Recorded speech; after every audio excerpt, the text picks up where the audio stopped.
안녕하세요. 오늘의 누림의 최상용입니다. 오늘부터는 우리가 에스겔서를 함께 살펴보겠습니다. 오늘 처음 시간에는요, 에스겔서 1장 1절부터 3절까지입니다. 제14년 4월 5일에 내가 그발 강가 사로잡힌 자 중에 있더니 하늘이 열리며 하나님의 이상을 내게 보이시니 여호야긴 왕의 사로잡힌 지 5년 그달 5일이라.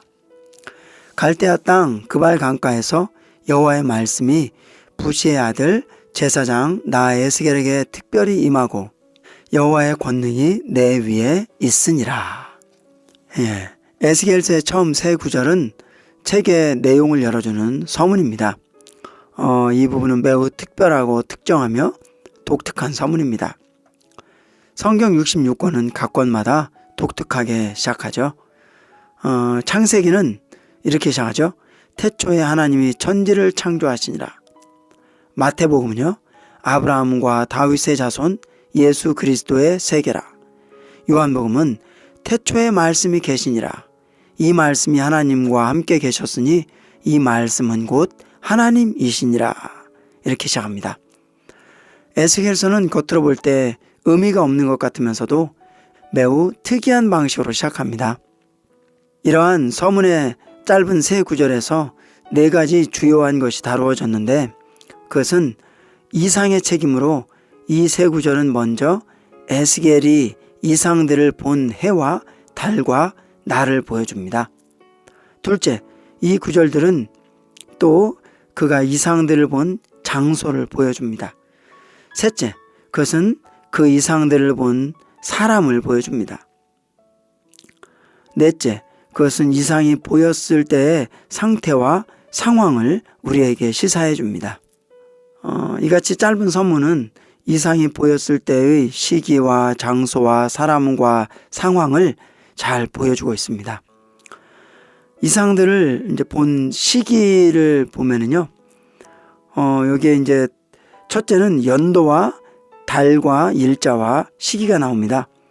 그 해는 제30년이었습니다. 제30년의 의미를 이해하기란 참으로 어렵습니다.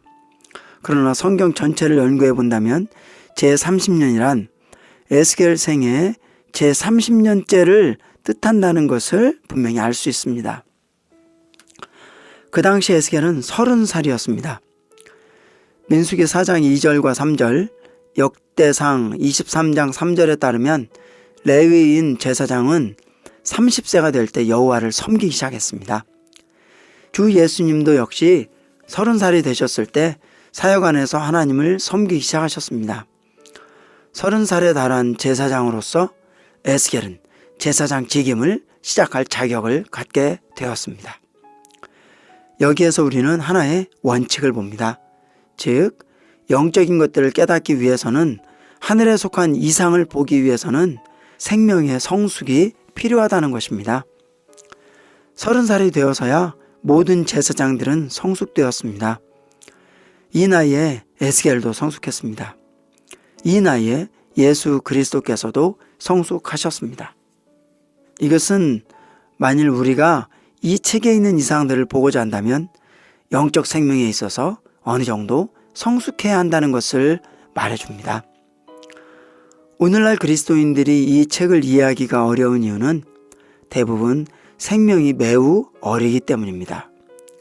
영적으로 말해서 어떤 이들은 겨우 5살입니다. 또 어떤 이들은 12살이고 어떤 이들은 15살일지 모르나 영적인 성숙에서 30살에 달한 이들은 많지가 않습니다. 어린애 같은 그리스도인들이 이 책 안의 이상들을 이해하기는 어렵습니다. 이 이상들을 본 사람은 매우 성숙했었습니다. 그는 30살이 되었었습니다. 이상들을 본 장소는 어디였습니까? 에스겔이 이상을 보았던 장소는 좋은 곳이 아니었고 갈대아인의 땅이었습니다. 갈대아는 바벨이 시작된 곳이었습니다. 히브리어 바벨은 헬라어 바벨론과 동일한 단어입니다. 그러므로 갈대아는 바로 바벨론이었습니다. 창세기 11장에서 알 수 있는 것은 사단이 하나님께 반역하기 위해 타락한 모든 사람들을 모은 곳이 바로 바벨이라는 것입니다. 에스겔이 이상들을 본 것도 바로 그 장소였습니다. 사단이 타락한 사람들 가운데서 하나님에 대해 큰 반역을 일으켰던 곳이었습니다. 그러나 할렐루야, 그것은 또한 하나님이 아브라함과 그분의 택한 백성들을 불러내셨던 곳이기도 했습니다. 불행히도 에스겔 당시에 그분의 택한 백성은 대부분 포로가 되어 그것으로 되돌아갔습니다. 그들의 포로됨은 일종의 타락이었습니다. 그들은 자기들의 조상 아브라함이 하나님에 의해 부름받고 나온 바로 그곳으로 굴러 떨어졌던 것입니다. 에스겔이 이 상을 받았을 때 그는 강가에 있었습니다. 이 책에는 두 강이 나옵니다. 하나는 1장에 있고 다른 강은 47장에 나옵니다.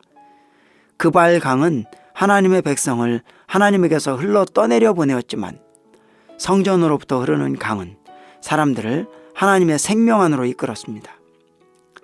만일 우리가 여전히 오늘날 세상의 흐름 안에 있다면 우리는 생수의 강가에 있지 않고 그발 강가에 있는 것입니다. 우리는 가나안의 거룩한 땅에 있는 것이 아니고 갈대아인의 땅에 있는 것입니다.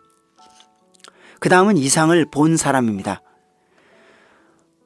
에스겔은 어떤 종류의 사람이었습니까? 첫째로 그는 제사장이었습니다. 제사장은 하나님을 섬기며 자기 자신을 하나님과 연합시키면서 하나님의 임재 안에 사는 사람입니다. 에스겔은 바로 그러한 제사장이었습니다. 둘째로 에스겔은 부시의 아들이었습니다. 부시란 경멸당하는 혹은 멸시받는 이라는 뜻입니다. 에스겔은 사람들에게 멸시받는 선지자였습니다. 그는 자기의 사역에서 영광을 받지 못했습니다. 둘째로 에스겔은 부시의 아들이었습니다. 부시란 경멸당하는 혹은 멸시받는 이라는 뜻입니다. 에스겔은 사람들에게 멸시받는 선지자였습니다. 그는 자기의 사역에서 영광을 받지 못했습니다. 만일 오늘날 우리가 에스겔들 가운데 하나라면 우리는 멸시를 받을 것입니다. 어떤 영광도 얻으리라고 생각하지 말아야 합니다. 모든 사람들이 우리를 멸시할 것입니다. 그러나 우리가 남들에게 멸시받는다 해도 결코 실망해서는 안 됩니다. 우리 모두는 반드시 에스겔들이 되어야 합니다. 여러분은 에스겔이란 단어의 뜻을 아십니까? 그것은 하나님이 힘을 주신다 혹은 전능하신 분이 너의 힘이다를 의미합니다. 아무리 사람들이 우리를 경멸한다 해도 우리는 반드시 강건케 되어야 합니다. 더욱이 여호와께서는 에스겔에게 말씀하시기를 그의 얼굴을 그들의 얼굴보다 강하게 만들고 그의 이마가 그들의 이마보다 더 강하게 만들겠다고 하셨습니다. 그의 이마는 철석같이, 다이아몬드같이, 부싯돌같이 매우 단단하게 되리라는 것이었습니다. 그는 사람들에게 멸시를 받았지만 하나님에 의해 강건케 되었습니다. 이렇게 오늘은 에스겔의 처음 세 구절을 살펴보았습니다. 청취해 주셔서 감사합니다.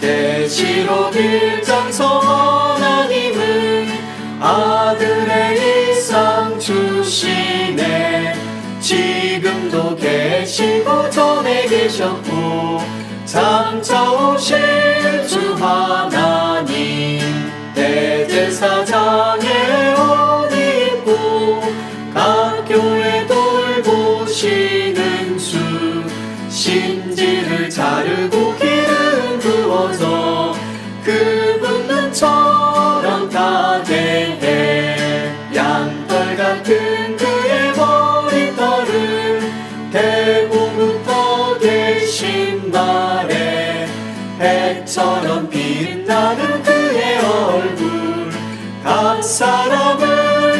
주시네. 모든 교회 주도 사랑할 때 주